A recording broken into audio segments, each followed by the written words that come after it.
Hey everyone, Elizabeth here. The Last Laugh delivers stories that leave you speechless. If you're here for it, hit subscribe and let's go. The text came through at 2:14 p.m. on March 19th, right as I was reviewing compliance documentation with my general counsel. The message was from my sister Lauren. It took me less than a minute to read. It took me considerably longer to decide how to respond. Don't come to my wedding. David's a federal prosecutor. He can't know about your business issues. Mom and Dad agree. This is what's best for everyone.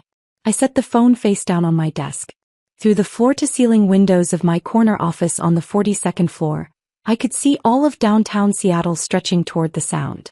Jennifer, my general counsel, looked up from the contract she was reviewing. "Everything okay?" she asked. "Family thing," I said. "Nothing urgent." She nodded and returned to the document. That was one of the things I appreciated about my team. They trusted me to handle my personal life without needing the details. Veritrace Analytics had grown to 340 employees across 4 offices. Our valuation hit $1.8 billion after our Series C round last October. Forbes had just named me to their 30 under 30 list in the enterprise technology category. We were in active negotiations with the Department of Justice to become their primary forensic accounting software provider. And my sister's fiancé, the federal prosecutor who apparently couldn't know about my business issues, was about to walk into a briefing where I'd be presenting our capabilities. I'd built Veritrace from my apartment 6 years ago. The premise was simple. Use AI and machine learning to track financial crimes faster and more accurately than human analysts could. Money laundering, fraud, embezzlement. Our software could follow the patterns through thousands of transactions in minutes instead of months. The government had noticed. Now we were 2 weeks away from finalizing a $47 million contract with the DOJ's criminal division. The briefing on April 2nd was the final step. A technical demonstration for the prosecutor team who would actually be using our platform. I'd seen the attendance list. David Morrison's name was on it. My family had never understood what I did. When I'd left my corporate accounting job at Deloitte to start Veritrace, my father had called it reckless. When I turned down a promotion at Ernst & Young to pursue the startup full-time, my mother had said I was throwing away stability. Lauren, 5 years younger, had always been the golden child. She'd done everything right. Law degree from Georgetown. Clerkship with a federal judge. Now she was working as a white-collar defense attorney at Williams & Connolly in Washington, D.C., billing $850 an hour and representing Fortune 500 executives. And she was marrying David Morrison, who prosecuted those same kinds of executives. The irony wasn't lost on me. I'd met David once briefly at Thanksgiving 2 years ago. He'd been polite but distant. Lauren had introduced him as one of the most promising prosecutors in the district. My mother had beamed. My father had asked him detailed questions about his cases, his career trajectory, his future ambitions. No one had asked me about Veritrace. When my father did finally turn to me, he'd said, "Still doing the computer thing?" "Still doing the computer thing," I'd confirmed. Lauren had jumped in quickly. "David, more wine?" The subject had changed. I replied to Lauren's text with one word. "Okay." She didn't respond. My mother called 3 hours later. I was in a product development meeting, so I let it go to voicemail. When I listened to the message that evening, her voice was careful, measured. "Sweetheart, Lauren told me she reached out to you about the wedding. I know this is hard, but you have to understand, David's career is very important. He's being considered for a promotion to the public corruption unit. Having someone in the family with your kind of business complications, it could raise questions. We're doing this for you too. It's better if you're not there. You understand, don't you? Call me back." I didn't call back. My father sent an email the next morning. The subject line was blank. The body said, "Your sister's wedding is a significant professional event for David's career. Please respect the family's decision. We'll celebrate with you another time." There was no other time scheduled. I forwarded the email to my executive assistant, Grace, with a note. "Please block my calendar for April 20th, personal day." She replied immediately, "Done. Are you okay?" As I wrote back, "Thank you." Veritrace offices occupied the entire 42nd floor of the Columbia Tower. We'd moved in last year after closing our Series B. Before that, we'd been in a cramped WeWork space in Capitol Hill with 11 employees and one conference room that doubled as a break room. Now we had a reception area with living walls, 8 private offices, 40 workstations, 2 full conference rooms, and a kitchen that our office manager kept stocked with cold brew and kombucha.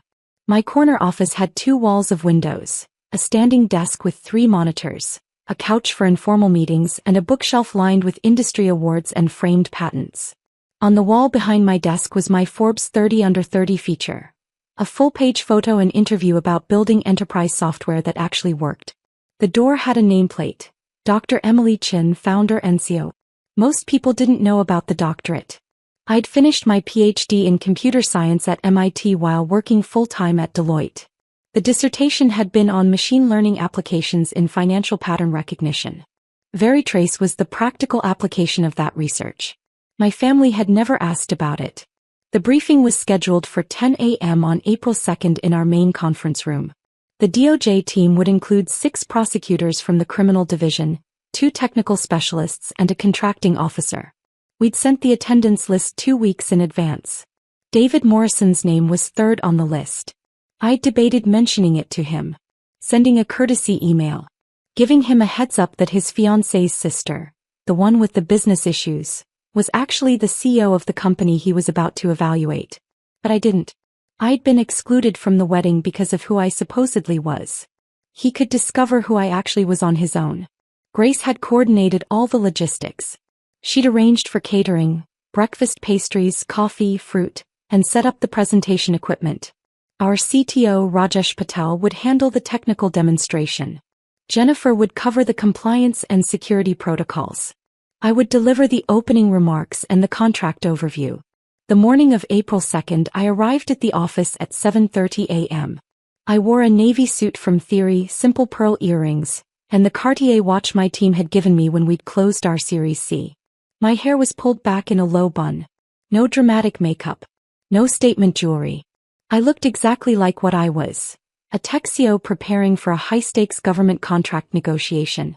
Grace met me at my office door with coffee and the final briefing agenda. "They'll arrive at 9:45, she said. "I'll bring them to the main conference room. Do you want me to introduce you or would you prefer to do it yourself?" "I'll introduce myself," I said. "Thank you, Grace." She nodded. The catering just arrived. Rajesh is doing a final equipment check. Jennifer's reviewing the security documentation one more time. Perfect. At 9:30, my team assembled in the conference room. Rajesh, Jennifer, our VP of product, our chief financial officer, and 2 senior engineers. Everyone wore business professional. Everyone had their talking points ready. "This is the final step," I said. "We've already passed technical evaluation, security clearance, and budget review. This meeting is about showing them that we're the right partner, that we understand their mission, that our software will make their jobs easier and their cases stronger." Rajesh grinned. "We've got this." "We do," I confirmed. At 9:44, Grace appeared in the doorway. "They're here." I walked to the reception area. Through the glass doors I could see a group of people stepping off the elevator. Men and women in dark suits, carrying leather briefcases and DOJ-issued laptops. And there, in the center of the group, was David Morrison. He looked exactly as I remembered. Tall, clean-cut, wire-rimmed glasses. He was carrying a leather portfolio and talking to the woman beside him, one of the technical specialists based on her DOJ badge. Grace opened the door. "Good morning. Welcome to Veritrace Analytics." The group filed in. David was fourth through the door. He glanced at the reception area, the living walls, the modern furniture, the Veritrace logo backlit on the main wall, with the expression of someone evaluating a professional space. Grace smiled. "Please follow me. Dr. Chin is ready for you in the main conference room." I saw it then. The smallest flicker of confusion on David's face when Grace said my name. He didn't place it yet. Chin was a common name. And he'd only met me once 2 years ago at a Thanksgiving dinner where I'd been introduced as Lauren's sister who did something with computers. Grace led the group down the hallway. I walked behind them, giving them space. The DOJ team looked around as they passed the open workspace.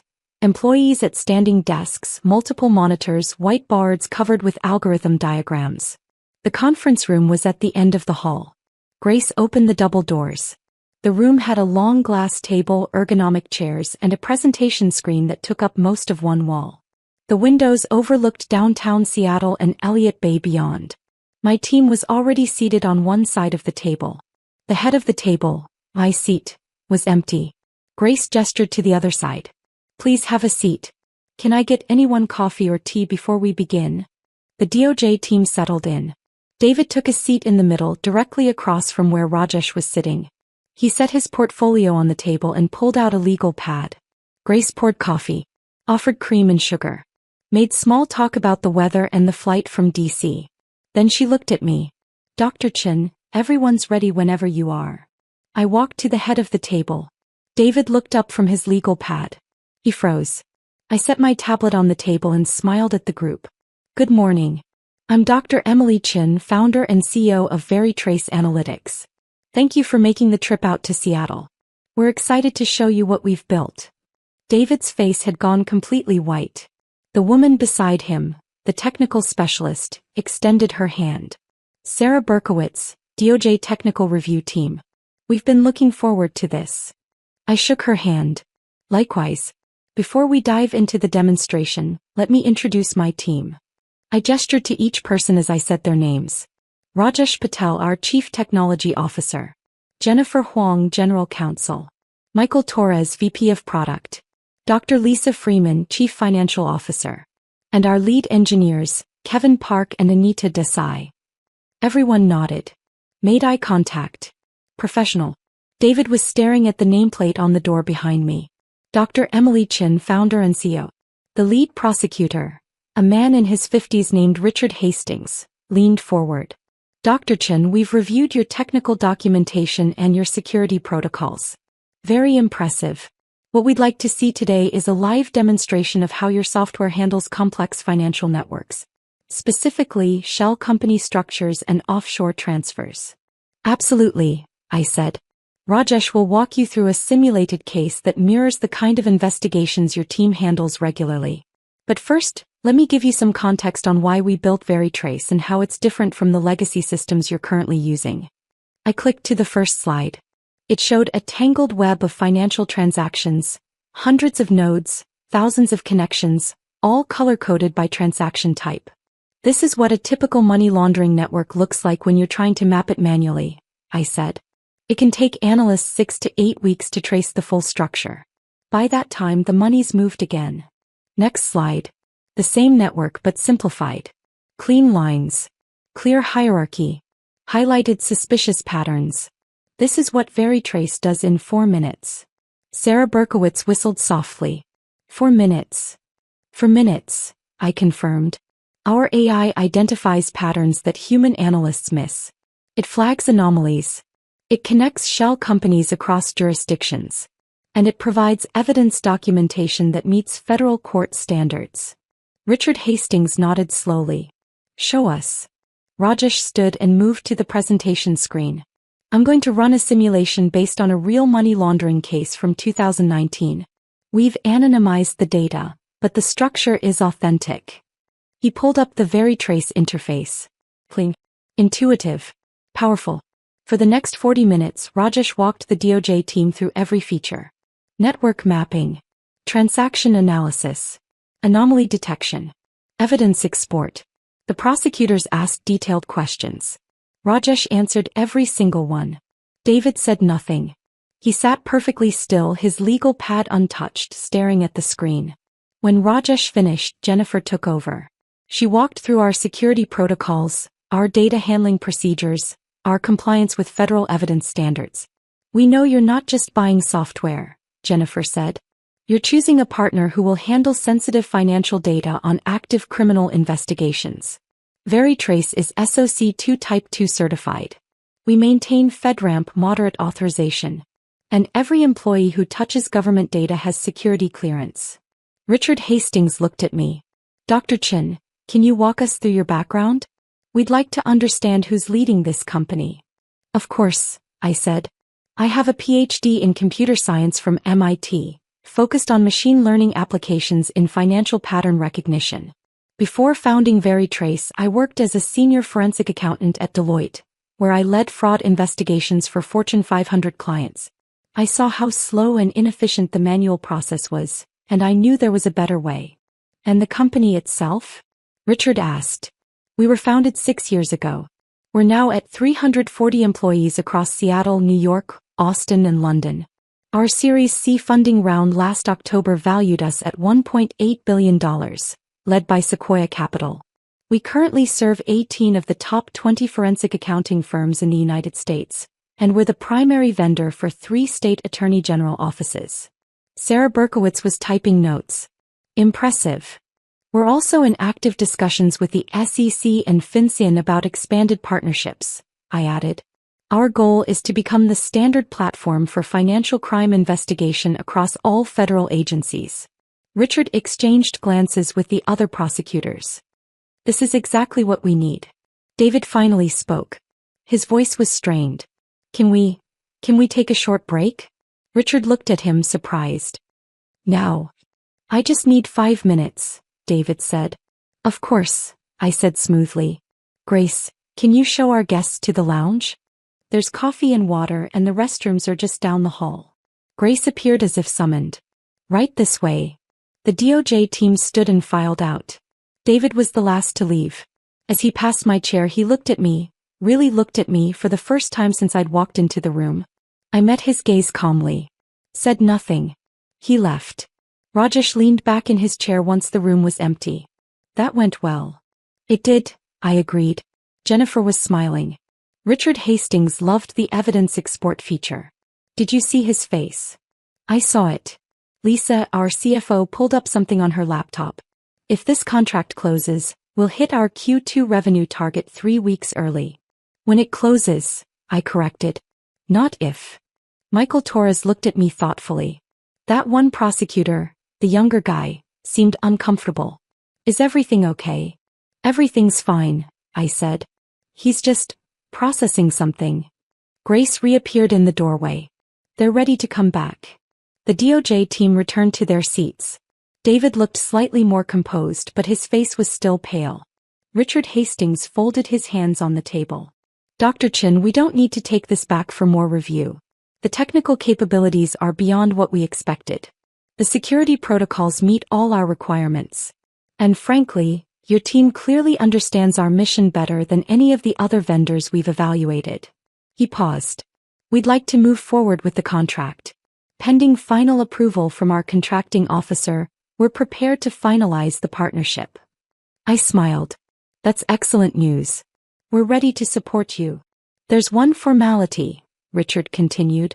We'll need to do conflict of interest checks on your key personnel. Standard procedure for government contracts. Just to make sure there are no personal or professional relationships that could compromise the work. Of course, I said. Jennifer can provide all the documentation you need. Jennifer nodded. I'll send it over this afternoon. Richard stood. Extended his hand. Thank you for your time, Dr. Chin. We'll be in touch within the week. I shook his hand. We look forward to working with you. The rest of the DOJ team gathered their materials. Shook hands with my team. Made pleasant small talk about Seattle and the weather and where to get good coffee. David stood last. He picked up his portfolio with careful precision, as if he was concentrating very hard on not dropping it. Sarah Berkowitz was already at the door, chatting with Rajesh about a technical detail. David walked toward me. Stopped. Emily, he said quietly. Can we talk? Privately. I glanced at the clock on the wall.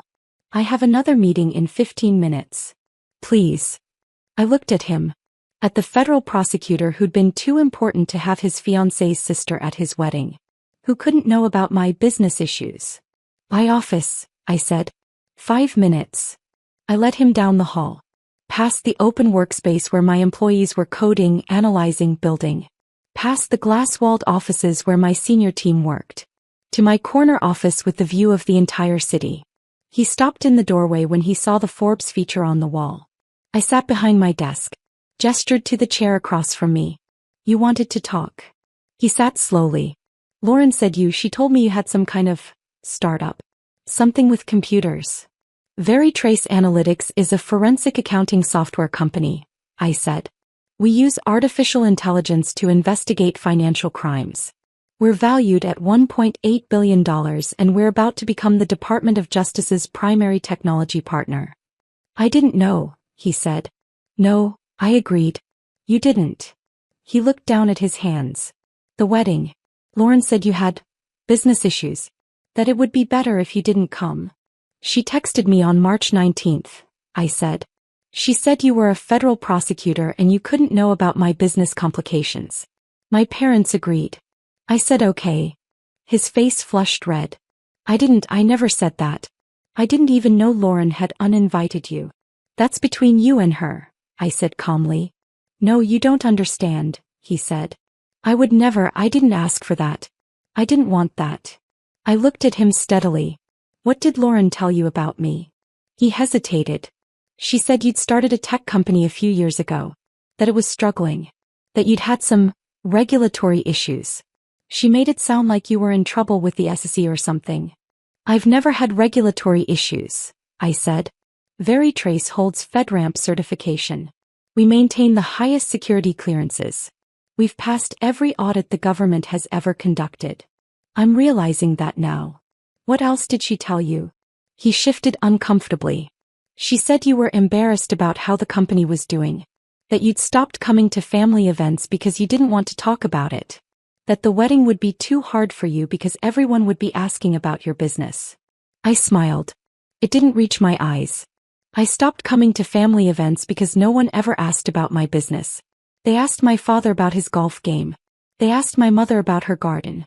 They asked Lauren about her cases. No one asked me anything. David was quiet. At Thanksgiving 2 years ago, I continued, my father asked if I was still doing the computer thing. That was the only question I got all evening. When I tried to mention that we'd just closed a $15 million funding round, Lauren changed the subject. I remember that Thanksgiving, David said slowly. You left early. I left because I had a board meeting the next morning in San Francisco, I said. We were finalizing our Series B. I was negotiating with Andreessen Horowitz. He put his face in his hands. Oh my God. You should talk to Lauren, I said. You should ask her why she told you I had regulatory issues.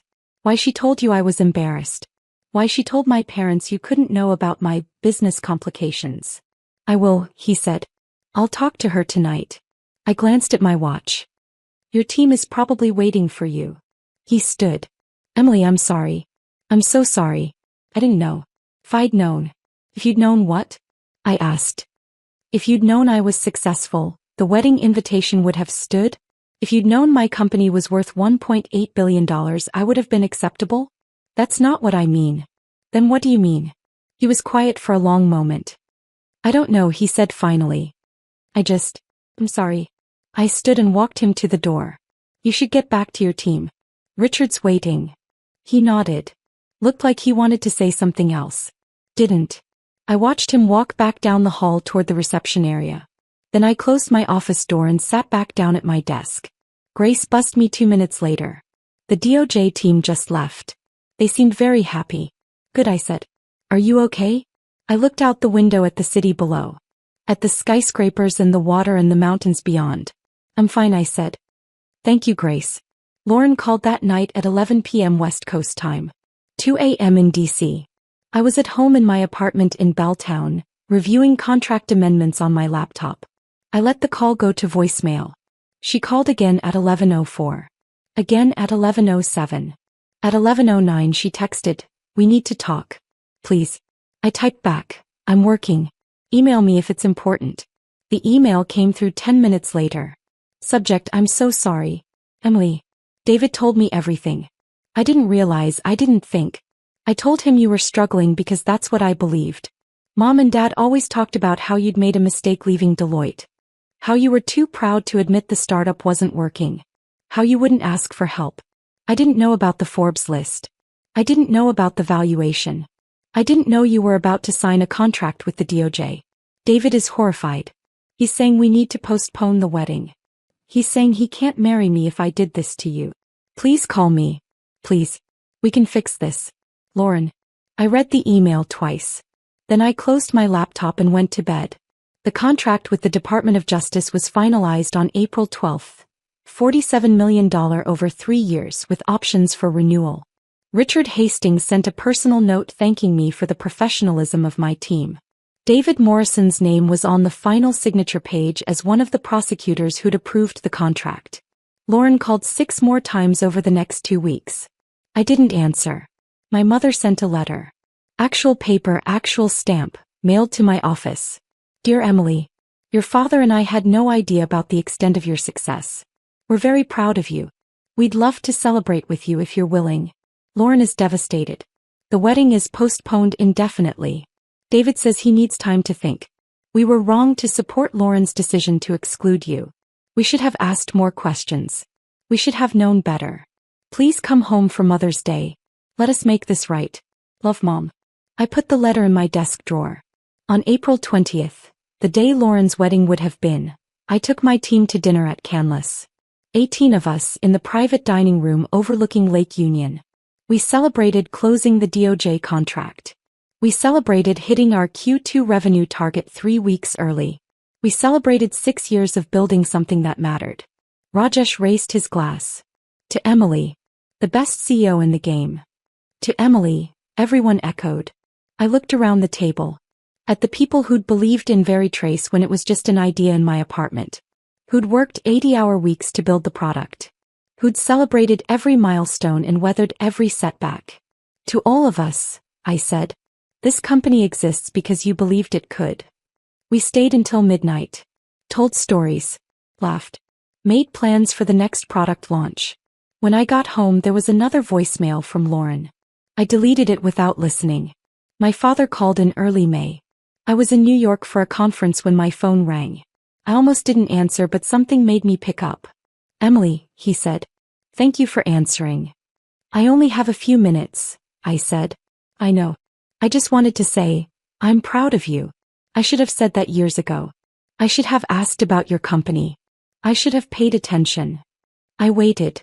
Your mother and I would like to visit Seattle, he continued. See your office. Meet your team. If you're willing. Why now? I asked. Because we were wrong, he said simply. And because you're our daughter. And because we'd like to actually know you. I looked out the hotel window at Manhattan below. At the thousands of lit windows, each one containing someone's whole life. Let me think about it, I said. Of course, he said. Take all the time you need. In June, I flew to DC for a meeting with the SEC about expanding our partnership. The meeting was at their headquarters. Afterward, I had 3 hours before my flight back to Seattle. I took a cab to Georgetown. Lauren's office was in a high-rise near the waterfront. Williams and Connolly. 23rd floor. I didn't go in. I sat in a coffee shop across the street and sent her a text. I'm in DC for work. I have an hour if you want to talk. She replied in 30 seconds. Where are you? I told her. She arrived 12 minutes later. She looked thinner than I remembered. Tired. Her engagement ring was gone. She sat down across from me. Thank you for reaching out. I'm not here to make you feel better, I said. I know. I'm here because I need to understand why you did it. She looked down at her coffee. I was jealous. Of what? Of you, she said. You left a stable job to start a company. You took a risk. You built something. And I did everything I was supposed to do. Law school. Clerkship. Big firm. And I was miserable. So you told everyone I was failing. I told myself you were failing, she said. Because if you were struggling then I'd made the right choice.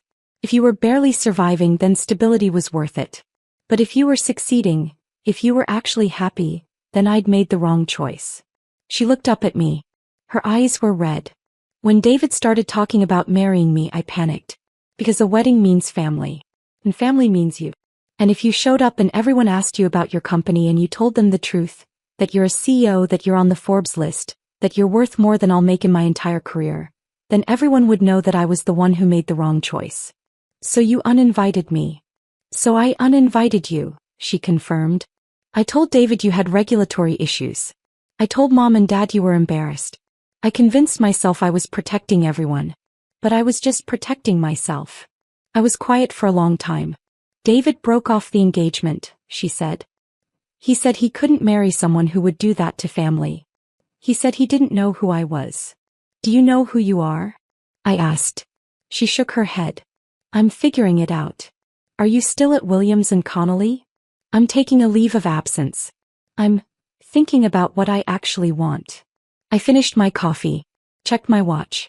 I have to get to the airport. Can we talk again? I looked at her. At my little sister who'd been so desperate to prove she'd made the right choices that she'd tried to erase mine. Maybe, I said, when you're ready to be a real sister. Not when you need me to make you feel better about yourself. She nodded. That's fair. I stood. I'm glad you're figuring things out, Lauren. I really am. Emily. I paused. I am proud of you, she said. I should have said that years ago. You should have, I agreed. I left her sitting there. Veritrace hit $2.3 billion valuation in August. We signed expansion contracts with the SEC and FinCEN. We opened a 5th office in Chicago. We hired another 60 employees. Forbes ran a feature on women-led enterprise tech companies. I was on the cover. My parents came to Seattle in September. I showed them the office. Introduced them to my team. Took them to dinner at my favorite restaurant. My father asked detailed questions about the technology. My mother wanted to know about my employees, their backgrounds, their families, how I'd built the culture. You've built something remarkable, my father said at the end of the evening. I wish I'd known sooner. I wish you'd asked, I said. I know, he said. I'm sorry. We're rebuilding. Fully. With boundaries. With honesty. Lauren and I text occasionally. Surface level things. She's left Williams and Connolly. She's teaching legal writing at Georgetown and volunteering with a nonprofit that helps low-income defendants. He sounds lighter when we talk. She hasn't asked to visit Seattle. I haven't invited her. The door's not locked. But it has a lock now and I'm the one who holds the key. Last week I got an email from David Morrison. The subject line said, "Congratulations, Emily. I saw the Forbes cover. Congratulations on everything you've built. Veritrace has transformed how our team investigates complex financial crimes. You've made a real difference. I wanted to reach out because I owe you a real apology, not just for the wedding but for not seeing you when I had the chance. Lauren told me her version of your story and I believed it without question. I should have asked you directly. I hope you're doing well. And I hope you know that what happened wasn't about you not being enough. It was about the people around you not knowing how to see what was right in front of them. Bess. David. I read the email. Then I filed it in a folder labeled closed. I don't need David's apology. I don't need Lauren's redemption. I don't need my parents' pride. I needed those things once. But I'd stopped hiding myself from my family. I just hadn't realized how much energy that had cost me until it stopped. Now I spend that energy on things that matter. On building a company that changes how justice works. On leading a team that believes in the mission.